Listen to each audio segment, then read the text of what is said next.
pastor Marcelo falou, hoje é um culto dirigido pelos jovens e adolescentes e para nós é uma alegria muito grande participar desse momento aqui. E nós estamos felizes de ver a casa de Deus tão cheia. E nós queremos compartilhar um pouco da palavra de Deus nessa manhã. E a pergunta que eu faço para vocês, antes da gente ler o texto, e antes de fazer a pergunta, eu queria, no nome de Jesus, que você ficasse até o término do pós-lúdio desse culto. Jovens e adolescentes prepararam uma lembrancinha para entregar para cada um de vocês como um marco da mensagem que será pregada. Então, você ouvir a mensagem e não levar a lembrancinha, vai ficar faltando alguma coisa. Às vezes a gente precisa de alguns marcos. Então, eu queria muito que você ficasse até o pós-lúdio. Acabou o pós-lúdio, no último acorde ali, você levanta e nessa porta, na galeria e lá na saída, vão ter pessoas distribuindo essa lembrancinha. Beleza? Gente, que igreja maravilhosa é a Igreja de Deus. E eu falo agora de uma forma muito especial, a Igreja Batista em Mata da Praia, por tudo que a gente tem vivido nesse tempo, o tanto de pessoas que Deus tem acrescentado à igreja. Ontem o piquenique da família, o pastor falou sobre isso, foi lindo. Agora mais uma série de festividades aqui para frente, daqui a 10 dias o retiro de adolescentes, tudo bombando aí, tudo legal. E a pergunta que eu faço para você é o seguinte: você imagina a igreja daqui a muitos anos, imagina se ela vai subsistir, se ela vai permanecer como está? Ontem eu li uma reportagem de uma igreja que se tornou uma mega igreja. Aí eu conheci só ontem isso, e que ela acabou de ser demolida. Ela fechou, por várias circunstâncias. Você imaginou se daqui a 30 anos, daqui a 20 anos, se seus filhos vão estar seguindo ao Senhor? Ou se eles vão adorar a ídolos, ou se tornar uns desigrejados, ou uns satanistas? Misericórdia, é isso aí. Você já imaginou se aqui acontecesse o mesmo que aconteceu na Europa pós-moderna, berço da reforma, de tantos avivamentos, e que as igrejas se transformaram em bares, a biblioteca pública, casa de shows, hotéis, restaurantes? Imagina Mata da Praia, daqui a uns anos não ser conhecido como Igreja Batista, mas o restaurante não sei o que lá, o melhor frango assado de Mata da Praia. Misericórdia. Isso aconteceu com Israel. Pode acontecer com a gente. A ideia de trabalhar essa mensagem é exatamente para que não venha acontecer com a gente isso. Porque pode acontecer. A igreja não vai funcionando de forma automática, tem que ser intencional. Deus tem que agir na vida de pessoas que se colocam à disposição dele. A palavra que a gente vai ministrar nessa manhã, ela originalmente foi pregada pelo pastor Bruce Wilkerson, autor do livro A Oração de Jabes, que é o texto que a gente tem usado na campanha de oração, jejum e oração de 20 dias pelas famílias, de 1 Crônicas 4:10. Ele pregou em uma igreja no Brasil, vários pastores reproduziram, e nós que não estamos querendo inventar a roda, a gente fez a mesma coisa, beleza? Juízes capítulo 2, de 7 a 10, eu quero ler com os irmãos essa palavra. Pode posicionar as cadeiras.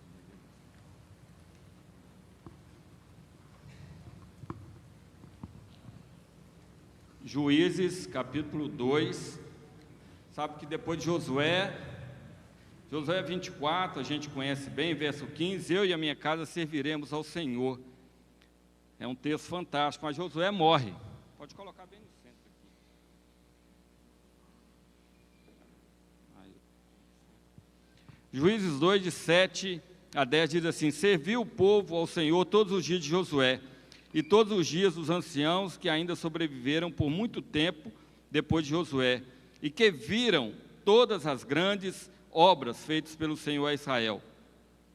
Faleceu Josué, filho de Num, servo do Senhor, com a idade de 110 anos. Verso 10. foi também congregada a seus pais toda aquela geração, e outra geração após eles se levantou, que não conhecia o Senhor, nem tampouco as obras que fizera a Israel. Amém? Eu vou contar com a ajuda aqui de 2 adolescentes para poder ajudar na ministração da palavra. Então, primeiro ao Felipe Polito e depois a Isadora. Bom dia, meu nome é Felipe, como o pastor falou. Ele citou 3 gerações em 3 cadeiras diferentes.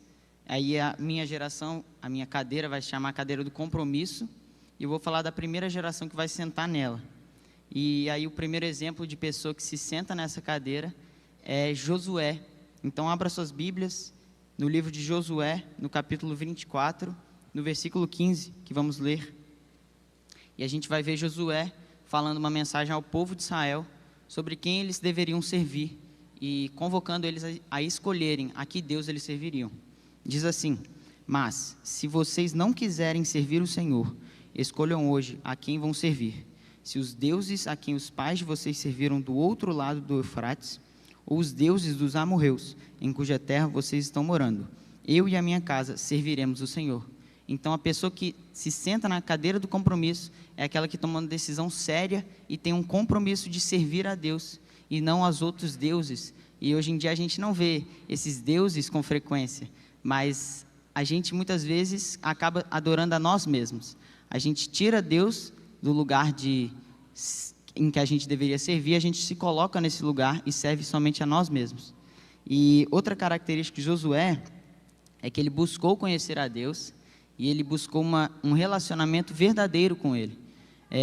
Quando a gente lê lá em Êxodo, no capítulo 33, do verso 9 a 11, a gente vê que Moisés ia à tenda conversar com Deus, então descia aquela coluna de nuvem, e Moisés falava com o Senhor, e o Senhor falava com Moisés, e quando todo o povo via aquela situação, eles se levantavam das suas tendas e começavam a adorar a Deus. Josué fazia o mesmo. Só que depois que Moisés saía e voltava para o acampamento, Josué permanecia à porta da tenda, louvando e adorando o Senhor. E isso mostra como ele desejava estar com Deus, como ele buscava verdadeiramente o Senhor e ter um relacionamento com Ele. E por isso, porque Josué estava próximo de Deus, ele foi uma testemunha ocular dos milagres que Deus fez.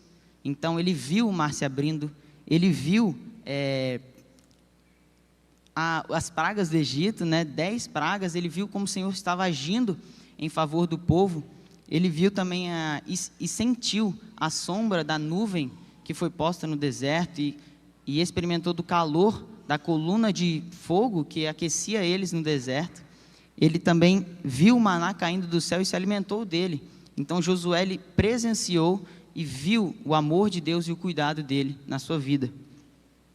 O próximo exemplo de quem senta nessas cadeiras é Abraão, que todos sabemos que ele foi o pai da fé, mas não só pai da fé, a Bíblia também cita ele como um amigo de Deus, e uma representação clara disso é quando antes do Senhor destruir Sodoma e Gomorra, ele expõe para Abraão o seu plano, como se ele fosse um verdadeiro amigo.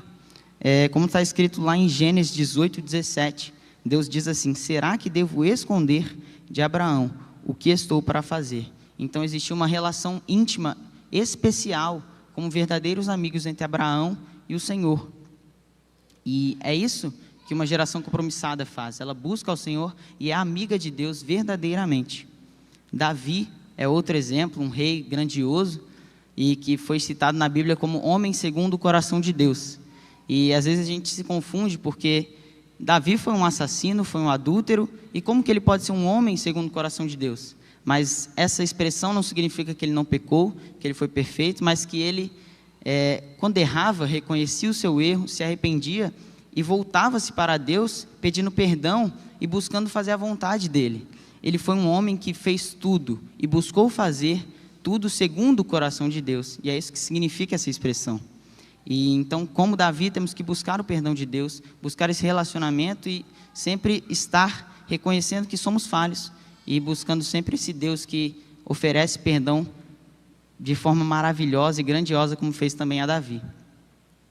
E então agora a gente passa para Paulo, que escreve na primeira carta aos Coríntios, no capítulo 2, de 15 a 16, que eu convido vocês a abrirem, que vai falar de outro tipo de pessoa que se senta nessa cadeira, e é algo que todos devemos buscar ser também. Versículo 15 do capítulo 2 de 1 Coríntios diz assim: porém, a pessoa espiritual julga todas as coisas, mas ela não é julgada por ninguém, pois quem conheceu a mente do Senhor para que o possa instruir? Nós, porém, temos a mente de Cristo. Então, a pessoa espiritual possui a mente de Cristo e por isso julga todas as coisas com o pensamento de Cristo. Ela julga todas as coisas e sabe o que é certo e o que é errado, porque pensa como Cristo pensou e busca fazer o que é certo e o que é errado de acordo com as palavras de Jesus. Essa pessoa não é julgada por ninguém porque ela tem a mente de Cristo. E essa pessoa, ela busca um relacionamento verdadeiro com Deus. Ela reconhece que Deus é o Senhor e serve-o. E por isso ela ora, lê a Bíblia e busca realmente conhecer a Deus. E acima de tudo, coloca em prática e vive o Evangelho. Não é uma pessoa estática que não realmente vive o que lê na Bíblia e ouve aqui nas pregações. Ela frequenta a igreja e vive com os irmãos, sempre buscando um relacionamento com o Senhor. Outra característica dessa pessoa espiritual é que ela é feita e formada por convicções. E convicções são certezas, coisas que se sabem, coisas que eu faço ou deixo de fazer, independente das circunstâncias. Não importa o meu contexto, eu vou fazer aquilo porque eu sei que é o certo, ou vou deixar de fazer aquilo porque eu sei que é o errado. E a pessoa espiritual, ela tem essa convicção, essa certeza, e ela não deixa de fazer o que é certo por causa dos seus amigos, por causa das coisas que estão acontecendo à sua volta. Ela permanece fiel ao Senhor. E aí o último tipo de pessoa que se senta nessa cadeira que eu vou falar com vocês hoje é a pessoa que vemos em Apocalipse 3, no versículo 15 e 16, que é a pessoa quente. A Bíblia diz assim, só abrir aqui, 15 e 16, está escrito assim: conheço as obras que você realiza, que você não é nem frio nem quente. Quem dera você fosse frio ou quente. Assim, porque você é morno e não é nem quente nem frio, estou a ponto de vomitá-lo da minha boca. São palavras do Senhor Jesus, e aqui a gente vê 3 tipos de pessoa: quente, fria e morna. E a pessoa quente, ela é aquela pessoa que é zelosa com a palavra, que busca fazer o que está escrito ali e realmente tem esse compromisso, essa seriedade com a palavra e realmente obediência ao Senhor. Então, em conclusão, as pessoas que se sentam nessa cadeira são aquelas que têm um compromisso realmente, um compromisso verdadeiro com o Senhor, e elas obedecem a Deus por causa disso. Elas viram, elas presenciam o amor de Deus, elas experimentam do poder do Senhor, e em resposta elas passam a obedecer e fazer tudo que agrada a Deus. E então essas pessoas oram, leem a Bíblia, buscam realmente o Senhor e buscam fazer a sua vontade acima de tudo. E agora vou passar para a Isadora, que vai falar de outro tipo de pessoa. Bem, para começar a falar sobre a terceira cadeira, né, que é a terceira geração, a geração da crise, da ausência de Deus, a gente pode abrir a palavra de Deus em Juízes, capítulo 2, versículo 10. Só para dar uma mini contextualizada, se a gente voltar alguns versículos antes do versículo 10, a gente vai ver que o que acabou de acontecer foi a morte de Josué. Vou ler. Depois que aquela geração morreu e se reuniu a seus antepassados, surgiu uma nova geração, que não conhecia o Senhor, nem tinha visto as grandes coisas que ele havia feito por Israel. Bem, no início desse versículo, quando ele fala depois que aquela geração morreu, ele está se referindo à segunda geração, que veio depois de Josué, que, como o Felipe falou, é a primeira geração. Essa nova geração, ela não conhece o Senhor e nem viu nada do que Deus havia feito. E elas não tinham exemplos de pessoas que chegassem e contassem para ela sobre como o Senhor havia guardado e cuidado do povo de Israel, abrindo o mar para eles, como o Felipe falou, mandando o maná do céu, mandando a nuvem para guiar o povo durante o dia no deserto, e as colunas de fogo dando luz para eles durante a noite. Eles não conheciam a história das muralhas de Jericó, porque eles não cantavam aquela musiquinha lá, vem com Jesus, ela está em Jericó. Eles não sabiam nada disso, porque ninguém contava para eles. Não tinha quem contasse, não tinha quem testemunhasse da bondade de Deus. Então, eles viviam em uma ausência do Senhor. A gente pode ver lá no Antigo Testamento alguns exemplos de personagens que eu vou contar para vocês. Um deles é Jacó. Bem, provavelmente quase todo mundo aqui já escutou sobre Jacó, né? Mas eu vou falar um pouquinho dele. Jacó, ele era o gêmeo mais novo de Isaac, que era da segunda geração. Como ele era, né, o seu irmão Esaú era o primogênito. E uma informação sobre essa época é que esse título assim de primogênito poderia ser passado de uma pessoa para outra, assim, meio que negociado. E aí o seu irmão, que é Jacó, né, que eu estou falando dele, meio que se aproveita dessa situação, se aproveita da fome do seu irmão depois que ele tinha chegado de uma caçada, para meio que usurpar o seu irmão e roubar o título dele de primogênito, para que ele pudesse ficar com a herança, porque a herança de um primogênito é o dobro da herança dos outros mais novos, né? E outra vez que Jacó foi totalmente egoísta foi quando Isaac estava prestes a morrer e queria abençoar o seu filho Esaú. Só que Jacó, se aproveitando da cegueira de seu pai, se passa por seu irmão para receber a bênção de Isaac. E essas ações de Jacó, e se você ler a Bíblia, você vai conhecer a história dele melhor e vai saber que depois ele se entrega, né, para Deus e se volta para ele muda de nome, muda de Jacó para Israel. Você vê que tem esperança, por mais que ele tenha errado e tudo mais, ele se entregou aos braços do Senhor de novo. Mas aqui a gente pode ver o quanto ele era egoísta, individualista, só pensava em si e queria preencher um vazio que tinha nele com coisas que não iriam preencher, só magoar os outros. Outro exemplo é Roboão. Roboão, ele era filho de Salomão, neto de Davi, né? O cara segundo o coração de Deus. Mas ser neto de um crente não significa nada. Ser neto de um crente não é ter passagem livre para o céu. E não foi diferente dessa vez. Roboão, diferente do seu avô e diferente do seu avô, né? Porque o seu pai também não era lá grandes coisas. Isso a gente pode ver... Isso a gente pode ver lá em 1 Reis, capítulo 11, versículo 6. Eu vou ler rapidinho aqui. Com isso, Salomão fez o que era mal aos olhos de Deus. Recusou-se a seguir inteiramente o Senhor, como seu pai Davi tinha feito. Depois o pastor vai falar melhor sobre isso. Mas só para falar rapidinho. A partir desse versículo, a gente consegue enxergar a realidade da casa de Roboão. Não era uma casa estável, onde havia busca por Deus. Era uma casa instável, onde o seu pai, uma hora falava coisas lindas sobre Deus e adorava a Deus e buscava sabedoria acima de tudo, mas depois, errava totalmente e desvalorizava tudo que Deus já havia feito para ele. Essa era a casa de Roboão, uma casa onde ele tinha acesso a coisas que eram difíceis para os outros terem, como mulheres, riqueza e exército, mas ele tinha de forma muito fácil. Isso fez com que, quando ele chegasse ao trono, ele achasse que fosse fácil também. E aí, o que aconteceu? Ele perdeu metade do reino que seu avô havia levantado de uma vez só.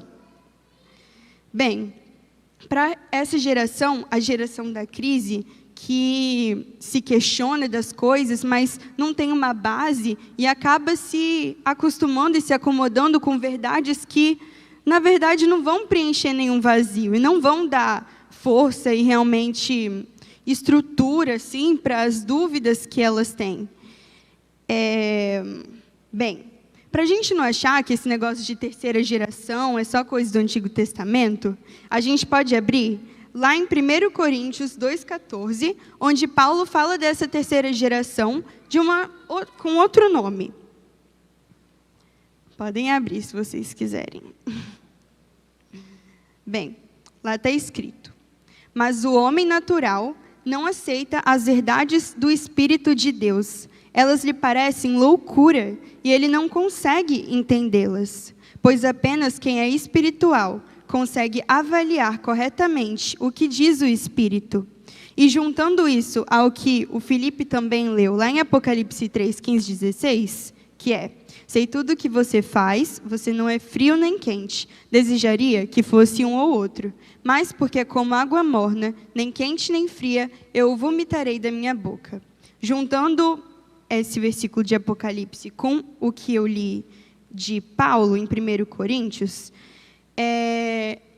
Paulo se refere à geração natural como alguém que vê como loucura tudo que Deus faz. Eles não conseguem entender as coisas espirituais, porque eles estão muito presos às coisas que eles veem aqui. Eles estão muito presos a mulheres ou homens, e dinheiro, e riqueza, e poder, e essas coisas, mas eles não conseguem entender muito bem toda a bondade de Deus, porque eles não têm quem mostre isso para eles. Eles não veem o verdadeiro evangelho nas pessoas que estão ao seu redor. E essa é a realidade de muita gente. Muita gente que você, que talvez está na primeira cadeira, conhece. E essas pessoas que não têm um exemplo, um testemunho do verdadeiro Deus no seu dia a dia, precisa de alguma forma ver isso em você, porque elas estão carentes de Deus, elas vivem numa ausência de Deus. Você imagina como que é viver assim?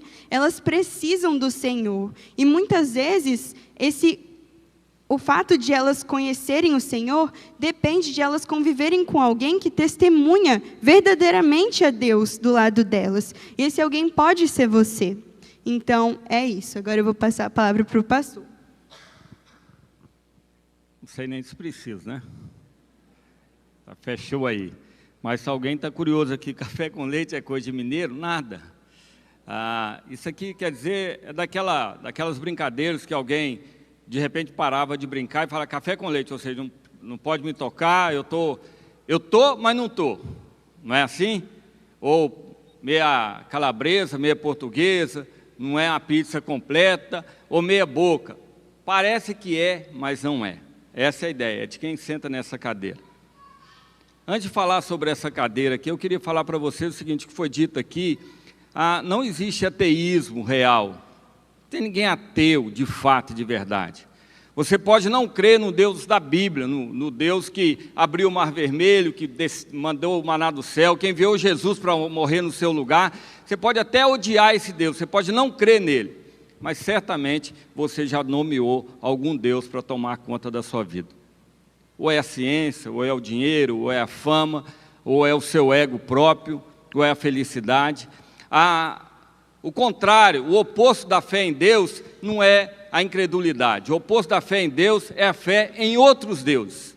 E é o que a gente faz rotineiramente, a fé em outros deuses. Nós tivemos aqui Josué sentando nessa cadeira, arrebentando, dando testemunho, vendo tudo que Deus fez.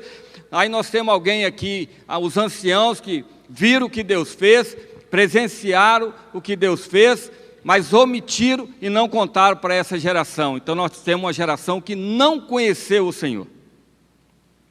Depois nós temos Abraão, que sentou aqui e colocou Deus em primeiro lugar, a ponto de entregar seu filho para morrer, para ser sacrificado. E ele fala, meu filho era a última coisa que eu queria entregar para Deus, eu não queria entregar para Deus.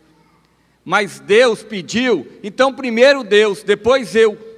Quem está nessa cadeira aqui é gente que fala assim, primeiro Deus, depois eu. Foi assim que Davi fez, primeiro Deus, depois eu. O homem espiritual também é primeiro Deus, depois eu. É assim com o quente, com aquele que arde pela palavra de Deus, aquele que queima o coração por vir à igreja, aquele que queima o coração quando ora, que incendeia o lugar onde ele está. É gente que senta aqui, comprometido com Deus, onde Deus é primeiro lugar e ele em segundo lugar.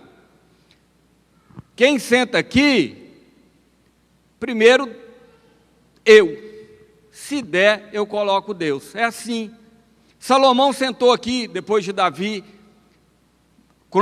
Deuteronômio 17, 16, 17 vai falar, Deus orientando os reis de Israel, que não eram para possuir nem muito ouro e prata, riqueza, nem cavalos, esse nome de exército, nem mulheres.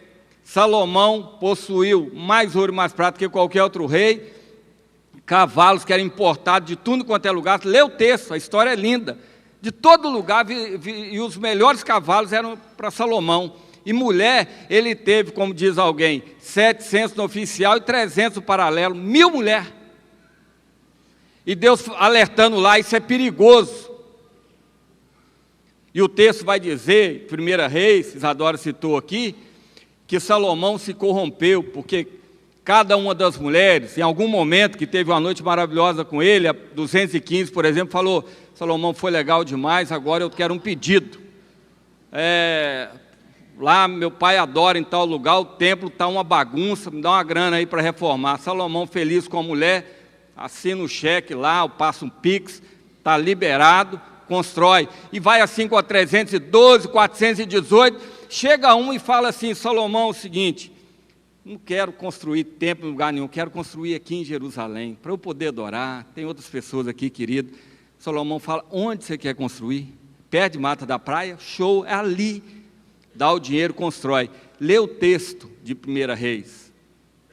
Vai falar, o verso 9 diz assim, que Deus ficou irado com Salomão, porque o seu coração já não era inteiro mais ao Senhor, porque ele adorava os outros deuses. O coração dele se corrompeu por causa de toda a idolatria que ele permitiu.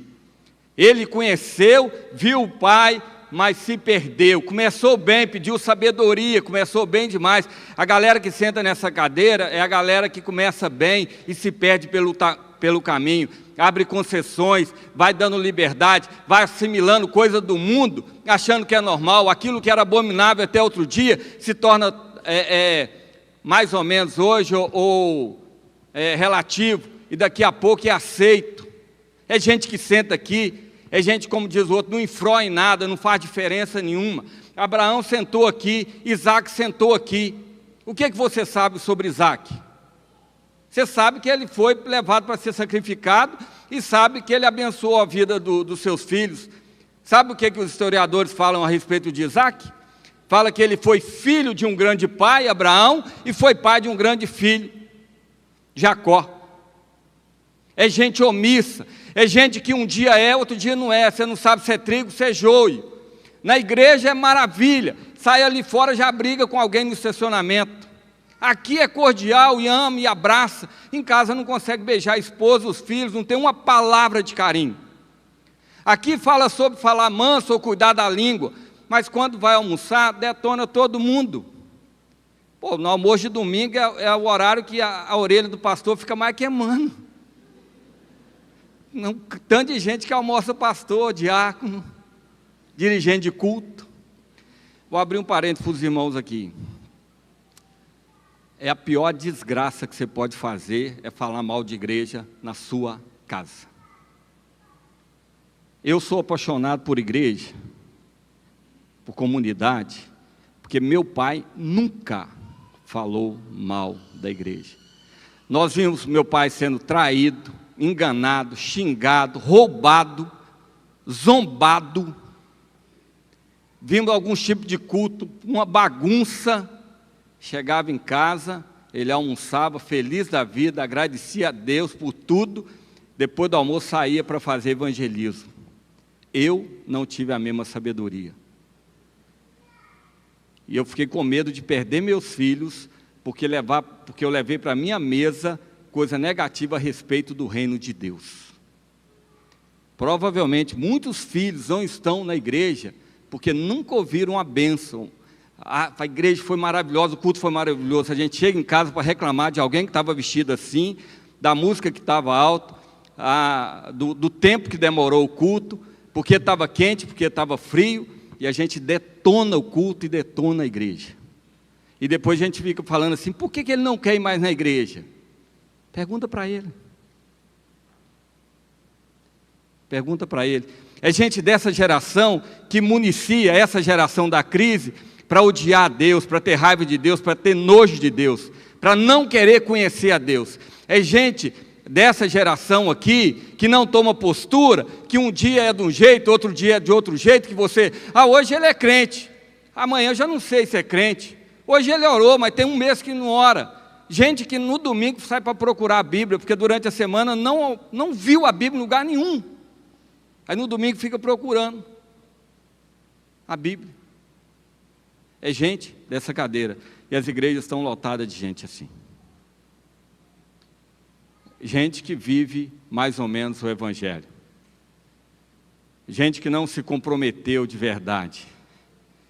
Gente que fala assim, primeiro eu, deixa eu cuidar dos meus estudos, deixa eu cuidar da minha carreira, deixa eu cuidar do meu casamento, deixa eu cuidar da minha empresa, deixa eu cuidar das minhas finanças, e se der tempo, eu procuro Deus. E se não der tempo? Aí você não passa nada de Deus para essa geração, aí essa geração está em crise, não sabe em que crê, de que gosta, não sabe para onde vai, não sabe de onde vem, vive infeliz à base de um tanto de coisa. Hoje nós temos a geração mais deprimida do mundo, mais ansiosa do mundo, porque essa geração errou, essa geração errou. Essa geração não quer dizer que é só pai ou filho, pode ser qualquer um de nós que está sentado nessa cadeira aqui, independente da idade que a gente tem. Essa geração é carnal, Paulo vai falar sobre carnal. Se tem o espiritual e se tem o natural, tem o carnal, que vive em função da carne. Se o Deus dele é a felicidade, ele atropela as pessoas para poder alcançar a felicidade. E não quer nem saber, é a geração dessa cadeira aqui. Aqui primeiro Deus, depois eu. Aqui, primeiro eu, depois Deus. Aqui, primeiro eu, segundo eu, terceiro eu, quarto eu. Meu corpo, minhas regras. Eu que decido o que eu vou fazer. Eu que vou decidir quanto tempo eu vou viver, que roupa eu vou vestir, o que eu vou malhar, quem eu vou adorar, quem eu vou servir. Todos nós temos alguma coisa que rege sobre a nossa vida. Alguma referência que a gente toma como absoluto e que define as nossas escolhas, as nossas decisões, os nossos comportamentos, a nossa caminhada. Quem está aqui escolheu Deus. Quem está aqui escolheu a si mesmo. Quem está aqui está perdido. Tem muita coisa para falar, irmãos, mas eu vou deixar o papel de lado, deixa eu abrir o coração para os irmãos aqui. Como pai e como pastor de jovens e adolescentes. Essa semana, na terça-feira, eu visitei o John, 30 e poucos anos, pai de uma criança de 2 anos. E falei, John, a gente conversou, ele estava até bem, já há 2 meses internado, e falei com ele, cara, eu louvo a Deus pela sua vida. Eu vi dos testemunhos aí, pessoas que estavam afastadas da igreja há 20 anos, por causa do seu testemunho, voltaram para a igreja. Outras pessoas que tinham raiva do evangelho se converteram. Converteram aqui, pastor. Aí ele falou comigo, presta atenção no que ele falou comigo. Ele falou, pastor, eu tenho um filho, e eu fiz uma oração para Deus. Eu falei, Deus, o que vai ser do meu filho se eu continuar vivendo do jeito que eu estou vivendo? Eu tenho que mudar a minha vida. Ele estava preocupado se o filho dele ia ser um satanista, um adorador de ídolos, um desigrejado, alguém que viveria para o crime, para qualquer outra coisa, porque às vezes dentro de casa ele não ia encontrar um exemplo, não ia encontrar um homem espiritual, um homem compromissado. Eu estava lá ajudando a fazer as lembrancinhas, era 5 para meia-noite, ontem à noite. A Érica manda uma mensagem para mim, falando assim, pastor, o John faleceu.